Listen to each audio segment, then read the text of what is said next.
How do you tell the difference between a critic and an enemy up front? Oh, you can tell it immediately. And we all do in our personal lives.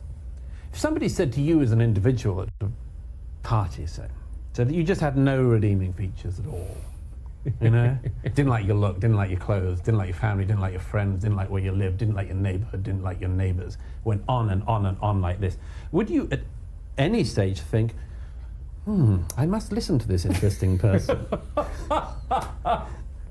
Or would you think, what a you-know-what? What a nasty piece of work. How can I get away from the situation as soon as possible and make sure I never, ever encounter this person again? We would do that in our lives, so why can't we do it as a nation? Why can't we recognize that when people say there's nothing good about America, they're not a critic who wants to improve you? When they say pull down capitalism, let's decolonize everything, all those other things that people have come up with now to try to intimidate Americans, why don't you realize if these people like nothing about your past, nothing about your present, and have a future vision for your country, which is a nightmare, that you should treat them like the person who says to you as a person you have nothing good about yourself. Ignore them. Move on. Find something better to do. Find better friends. Find better critics. Find better people to listen to.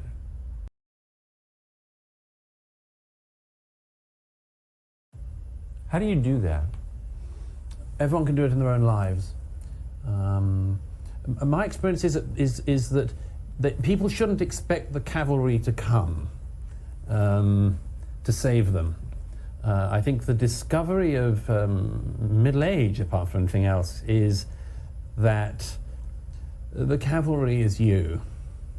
The cavalry is you. That is true. It's at first it's a hilarious thought. Secondly, it's a slightly depressing thought. Thirdly, it's a worrying thought. But nevertheless, it's the case. You are the people who get us out of this. No one else does it for you. So in practical terms, that would mean if you have children in a school whose curriculum has changed dramatically since the death of George Floyd, and you find your kids being subjected to this, you stand up and say no. Yes, and also have confidence, intellectual confidence, moral confidence, to say no. We knew until yesterday this wasn't the case. The death of George Floyd doesn't demand a rewrite of American history. It doesn't demand that there should be a rewrite of American education. It does not make America the country which its detractors and defamers, principally from within America, now pretend it is. They have no right to do this. They have no right to make Americans forget their own history or rewrite their own history or lie about their history. They have no right to make Americans feel disdain for their ancestors. They have no right to do all of these things. And I think that the American public, and everyone in their individual way, can say, no, I know something that we all knew until yesterday, and I will not be made to forget it. That can be rejecting racism even when it comes under the guise of anti-racism, or it can come in just saying no when it comes into your own life. When stupid people tell everyone else to educate themselves, when the least educated people in your society lecture the most educated and tell you to be smarter, have some confidence. Say, no, I'm not listening to this. I don't need to. I don't need to be talked down to in these terms. I'm not a bad person. I'm not a bad person because of my skin color, and I don't think anyone else is either. People just need to have a bit more moral confidence in America. Where did it all go? When did you lose it? I think this every day. What do you think the answer is? Oh, I think that America, for a generation or more, has had an elite that doesn't like the country, doesn't feel that you're very good. That's not unusual. I'm from a continent where there have been an awful lot of people who've taken that view. It's very hard for a society to do well if most of the people in a position of power and authority basically distrust the public. But the saving grace of it is the public, is the people who hold on to truths that their elites disdain, who remember things that people in power have forgotten, who hold on to truths. That has seen this country through in the past. I think it can see it through again. But you need not to be bullied. You need not to be bullied by people who pretend to know more, and who almost never do. Not be bullied by people who say, well, I've got an MA in genderqueer theory, and so I know about this. Have the confidence to turn around and say, with all due respect, I don't think that means you know anything.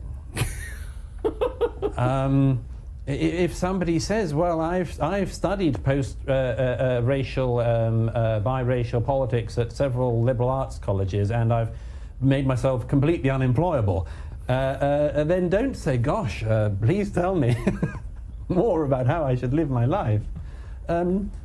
Just have the confidence to know that you're a good country that's been a force for good in the world. You've made mistakes, as all countries and societies have, but so what? Who's doing the judging here exactly? You have to work out the difference between people who are critics and people who are enemies. A critic, a real critic, wants you to improve. An enemy wants you gone. And you in America seem to have lost the ability to differentiate between these two things. If somebody says they want to pull the whole thing down, don't listen to them. If somebody says they would like you to slightly improve, then it might be that they've got a point. But if they want to pull down the whole damn thing, get them out of your way as fast as you can. Once again, folks, fascinating interview with Douglas Murray. Those pearls that he's dropping. And this is another thing. I tell my kids this all the time. I live in a community here. Your neighbors, people that you have dinner with, friends and whatever, the majority, they're all very, very liberal. And I'm the conservative of the group. And I just tell my kids, I tell my wife this, I tell everybody, I don't give a flying effing crap. I don't give a damn about what other people think of me. I don't care what they think of my views. I don't give a damn if they think that I'm, that I'm a conservative. They think that why am I? They want me to be part of the oppressive Olympics. They're saying, oh, you got brown skin. I got brown skin over here, folks. This is pretty white. I got other areas of my skin of my body that are pretty white, that if I showed you on YouTube right now, I probably could get in trouble for. Parts that aren't as tan as this. I love my tan. I love it. I'll be brown here. I'll be white here. I mean, they say, oh, your color dictates that you should be a Democrat, a liberal, a leftist. I said, what the effing guys are you guys talking about? I'm a conservative through and through, a Reagan conservative, a Trump conservative, which is basically a cross between being a Trumpian and a pragmatic conservative. Trump pragservative. That always gets them, folks. That always gets my friends. But we gotta stand up and say, you know what? I don't believe in this. I don't like what you're telling me. I think what you're telling me is all BS. It's all garbage. And I really could care less. I mean, you listen nicely or whatever, but then you confidently basically tell them and say, look, that's fine. That's your opinion. You have a right to your opinion. I have a right to mine. I just don't think that what you're basically saying is going to help, the situation at all. It didn't move me in the least. Your arguments didn't do anything to move me. Because they're all leftist arguments, they're all liberal arguments. All you want to do is tear down, as Douglas basically said there. A true critic, absolutely.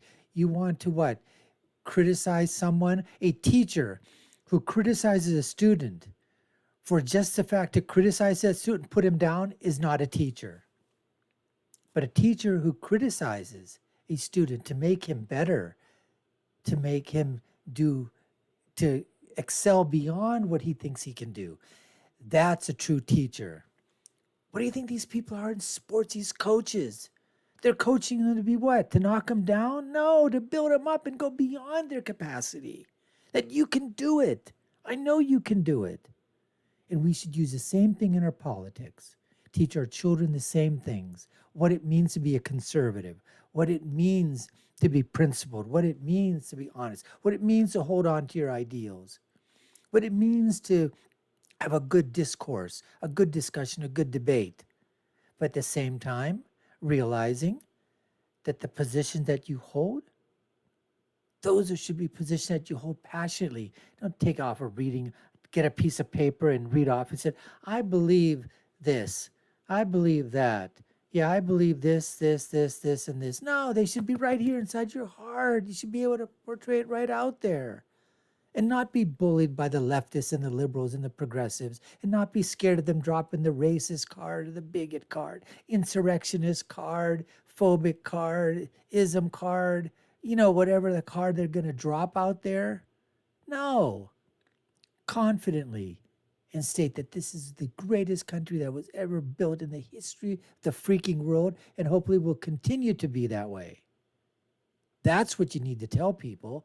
And if they don't like it, tough. That's your principled approach. That's what you want to say.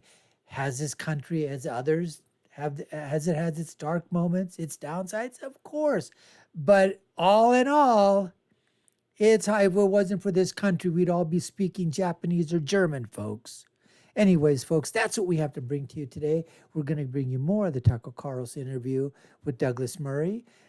You're watching the Dr. Nasir Shaikh Show. I'm your host, Dr. Nasir, where I give you my political prescription from my political perspective on what happens when Douglas Murray, Tucker Carlson, social media, religion, culture, alphabet networks, everything all collide. Let's get back to the interview right now. How do you tell the difference between a critic and an enemy up front? Oh, you can tell it immediately. And we all do in our personal lives. If somebody said to you as an individual at a party, said that you just had no redeeming features at all, didn't like your look, didn't like your clothes, didn't like your family, didn't like your friends, didn't like where you lived, didn't like your neighborhood, didn't like your neighbors, went on and on and on like this, would you at any stage think, I must listen to this interesting person? Or would you think, what a nasty piece of work. How can I get away from the situation as soon as possible and make sure I never, ever encounter this person again? We would do that in our lives, so why can't we do it as a nation? Why can't we recognize that when people say there's nothing good about America, they're not a critic who wants to improve you? When they say pull down capitalism, let's decolonize everything, all those other things that people have come up with now to try to intimidate Americans. Why don't you realize if these people like nothing about your past, nothing about your present, and have a future vision for your country, which is a nightmare, that you should treat them like the person who says to you as a person you have nothing good about yourself. Ignore them. Move on. Find something better to do. Find better friends. Find better critics. Find better people to listen to. And say it out loud. Oh, yeah. Don't keep it to yourself. There's so many bad things happen simply because people are intimidated. I don't think we need to be intimidated. I don't think Americans need to be intimidated. They don't need to be intimidated by these race hucksters and these oppression mongers and these elites of anti-elitists and much more. The American people don't need to be intimidated by this. The American people have been proud. They have got a lot to be proud of. They've done an immense amount of good in the world, historically and now. The #1 country in the world in economic terms. And among other things, you should simply turn around and say to people, who do you want to be the top dog, by the way? I mean, that's a question I've often asked in my career. If you don't like the American hegemony, to use one of their favorite watchwords, what's the one that you'd like most? I mean, let's say, would it be better if it was the French hegemony? I mean, it's not likely, but let's take one that's quite likely. Would you prefer the Chinese order in the world? You who go on and on about human rights, would you like it if the country that was most important and strong in the world was the Chinese? What do you think they would say when you came at them with your rights? I can tell you what they'd say. They'd say, how interesting. So don't make out as if this is the worst situation. Don't make out as if the American situation with America being the most powerful society in the world is the worst situation imaginable. Just work out what any of the other options would be and have some humility about that. And not just humility, but gratitude. I mean, I say this quite a lot, but where did gratitude go in the last generation? Oh, society isn't exactly what I wanted. I don't get to do everything I want. Everything isn't always offered to me. By the way, that, of course, to go back to the thing with Amanda Gorman, that's an impossible to play game, because you could have been given so much in your life and you can still play the resentment game if you've been brought up to believe that resentment's the most important factor in our lives. But how about gratitude? How about the amazing, amazing fact that we live in a society which basically has law and order? I mean, we have a court system, there's a justice system. The police may get things wrong, but they're not institutionally corrupt. They don't go and just shake down people at their houses every day. I've been to plenty of countries in my life where that is the case, where to get the most basic thing you have to bribe a public official. America doesn't have that. That's pretty good just to start with. People care when you talk about rights being infringed. That's pretty good just to start with. I've been to plenty of countries in the world where you could talk about your rights being infringed, your life being taken away. Nobody would give a damn. That's a pretty good place to start with America. There's a lot to feel grateful for in this society, even before you get on to material wealth. So where's the damn gratitude? Where did that disappear? Are we the victims of our own affluence, do you think?